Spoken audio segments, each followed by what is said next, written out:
ये सिंपली एक बोर्ड, लकड़ी का बोर्ड, ये नीचे जो मैंने रेक्टेंगल बनाया। आप अक्सर डायग्राम में इस बोर्ड को नहीं बनाया करते। इस बोर्ड के ऊपर परमानेंटली फिक्स हैं ये 3 metal strips, thick metal strip. Copper की होनी चाहिए ये, अक्सर कॉपर की नहीं होती, आयरन की होती है।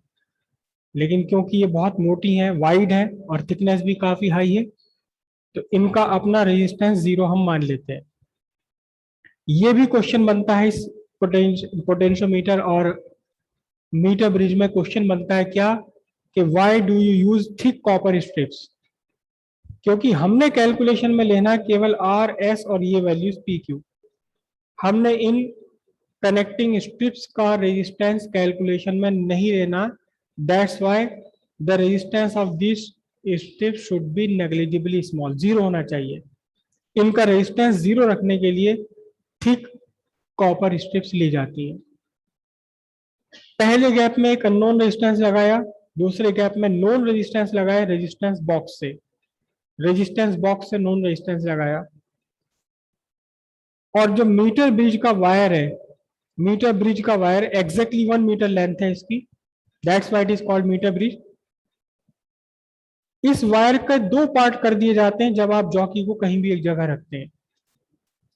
एक पार्ट काम करता है रेजिस्टेंस P, दूसरा पार्ट काम करता है रेजिस्टेंस Q।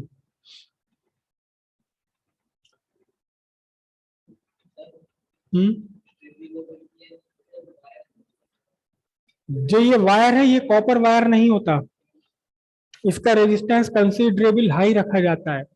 नाइक्रोम वायर है या कॉन्स्टेंटन वायर है, एक अलॉय है नाइक्रोम या कॉन्स्टेंटन। इसका भी क्वेश्चन एग्जाम में आता है कि नाइक्रोम या कॉन्स्टेंटन वायर ही क्यों लिया जाता है। There are 2 reasons. Their specific resistance is quite high, काफी हाई है इनका स्पेसिफिक रेजिस्टेंस। तो 1 metre length of wire gives 1 metre length of wire provide considerable large resistance. दूसरा रीजन कॉन्स्टेंटन या नाइक्रोम लेने का, इनका temperature coefficient of resistance negligibly small है, अल्फा की वैल्यू। मींस अगर ये थोड़े बहुत हीट अप हो भी जाता है तो भी इनके रेजिस्टेंस में कोई इफेक्ट नहीं पड़ेगा, चेंज नहीं आएगा। For small range in temperature, for small range in temperature the resistance of nichrome and constantan remain constant. Constantan का तो नाम ही कॉन्स्टेंटन इसलिए रखा गया क्योंकि उसका रेजिस्टेंस कांस्टेंट रहता है विद रिस्पेक्ट टू टेम्परेचर। आपने ये सेल लगाया, की लगाई, रियोस्टेट से आप करंट एडजस्ट कर लेते हैं। हालांकि इस रियोस्टेट का कोई एक्टिव रोल नहीं है यहाँ, फिर भी कई बार ऐसा होता है कि हमारी बैटरी काफी हाई वोल्टेज की, 12 वोल्ट की बैटरी आपने लगा दी तो 2-4 मिनट के अंदर अंदर ये वायर इतना गर्म होगा कि पिघल के कहीं से भी टूट जाएगा या इसकी लेंथ हमेशा के लिए बढ़ जाएगी। तो यहाँ हम रियोस्टेट लगा करके पहले ही करंट को बहुत लिमिट कर देते हैं। कोई एक्टिव रोल नहीं है कैलकुलेशन में, कोई रोल नहीं है इस रियोस्टेट का। अब 4 रेजिस्टेंस आपके ही बन गए, व्हीट स्टोन ब्रिज कंप्लीट हो गया। एक आपका ये अननोन रेजिस्टेंस आर, दूसरा आपका कौन सा रेजिस्टेंस बॉक्स से जो आपने यूज करा नोन रेजिस्टेंस एस, नोन है।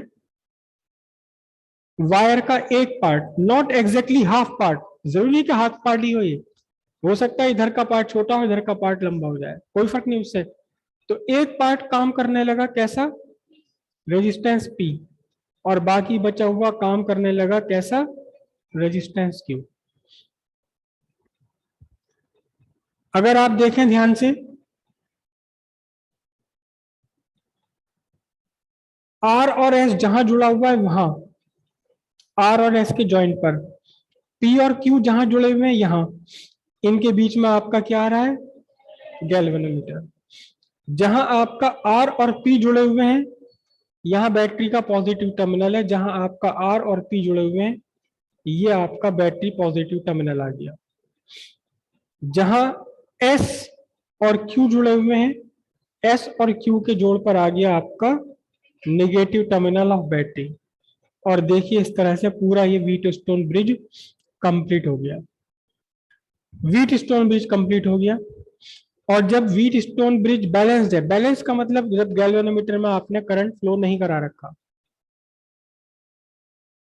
कैसे आपने सारा सेटअप ऑन किया, उसके बाद ये जॉकी है, जॉकी को उठाकर कभी यहां रखेंगे कभी यहां रखेंगे, और वो एक पॉइंट ढूंढ लेंगे जहां रखने और उठाने पर इस गैल्वेनोमीटर में डिफ्लेक्शन बिल्कुल भी ना हो। रख दिया तो भी जीरो पर रहे, आपने अपनी जॉकी को वायर से टच कर दिया तो भी जीरो है, उठा लिया तो भी जीरो है। ये पॉइंट आपका कहलाएगा नल पॉइंट, और इस कंडीशन में आपका व्हीट स्टोन ब्रिज कहलाएगा बैलेंस्ड कंडीशन।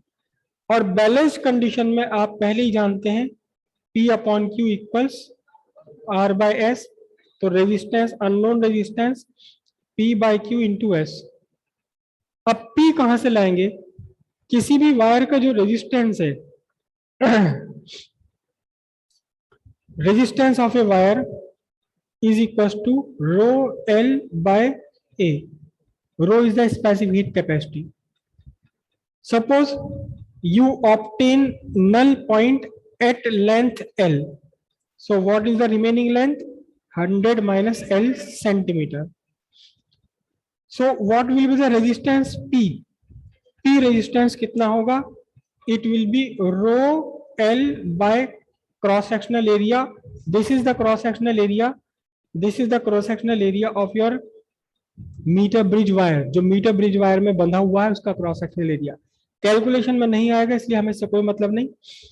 एस, ये जो सॉरी क्यू पार्ट है, ये क्यू रेजिस्टेंस कितना होगा, इस क्यू रेजिस्टेंस की लेंथ है 100 माइनस एल, तो रो 100 minus L by cross sectional area into S.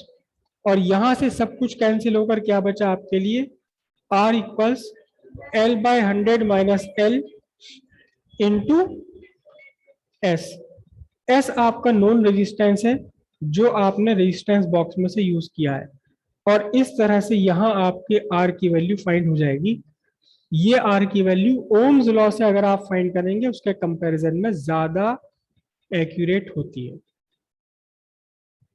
क्योंकि आपने नल पॉइंट लिया। नल पॉइंट रीडिंग हमेशा बेटर होती है विदाउट नल पॉइंट से। तो इस तरह से आप अननोन रेजिस्टेंस कैलकुलेट कर सकते हैं। और एस कहां से आएगा, एस आपने रेजिस्टेंस बॉक्स, कल आपको सब दिखा देंगे क्या है ये। रेजिस्टेंस बॉक्स एक सिंपल सा डब्बा है, दो टर्मिनल निकले हुए हैं और यहाँ बने हुए इसके ऊपर बहुत सारे होल्स।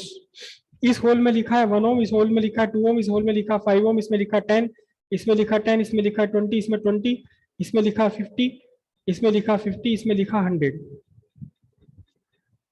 आपने प्लग है इसके साथ में, यहां आपने प्लग लगा दिए सारे, ये आपने सारे प्लग लगा दिए, ये दो प्लग आपने छोड़ दिए, तो अब ये पूरा आपका बॉक्स 5 + 10 15 ओम रेजिस्टेंस प्रोवाइड करेगा इन दोनों टर्मिनल्स के बीच में। आपने यहां से भी एक और निकाल दिया, तो 5, 10 और 20 कुल मिलाकर ये पूरा 35 ओम का रेजिस्टेंस ऑफर करने लगेगा इन दोनों टर्मिनल्स के बीच में। तो एक तरह से ये इसकी ये वेरिएशन भी है, लिमिटेड वेरिएशन भी है यहाँ, और फिक्स भी है ये वैल्यू। आप वेरी भी कर सकते हैं, और आपके लिए ये अननोन भी नहीं है, नोन वैल्यूज है सारी की सारी इसकी। इस तरह से एस की वैल्यू आप देख लेते हैं अपने रेजिस्टेंस बॉक्स में क्या यूज किया है, अननोन रेजिस्टेंस यहाँ आप कैलकुलेट कर लेते हैं। ठीक है, प्रिसाइज रीडिंग के लिए, एक्यूरेट रीडिंग के लिए आप कोशिश करनी है आपको क्या, कि ये आपका नल पॉइंट लगभग लगभग बीच में आए, यानी नीचे 40 और ऊपर 60। बहुत ज्यादा ऐसा भी ना हो कि नल पॉइंट बिल्कुल राइट हैंड साइड में आ रहा है, या राइट हैंड साइड में या लेफ्ट हैंड साइड में आ रहा है, लगभग लगभग नल पॉइंट बीच में आना चाहिए। उस केस में आपका रेजिस्टेंस बॉक्स से यूज किया हुआ रेजिस्टेंस और आपका unknown resistance, they are of same order. यानी यहां से अगर आपने 15 ओम यूज करा है, तो ये रेजिस्टेंस भी आपका 15 ओम के आसपास का ही होगा, 15, 17, 18 या 12, 13, 14 ओम का। तब आपका ये आर की वैल्यू मैक्स मोस्ट एक्यूरेट आएगी। और उसका रीजन क्या है, उसका रीजन है कि आपकी परसेंटेज एरर डिक्रीज हो जाती है, दोनों साइड इक्वल होंगे तो परसेंटेज एरर आपकी मिनिमाइज हो जाएगी।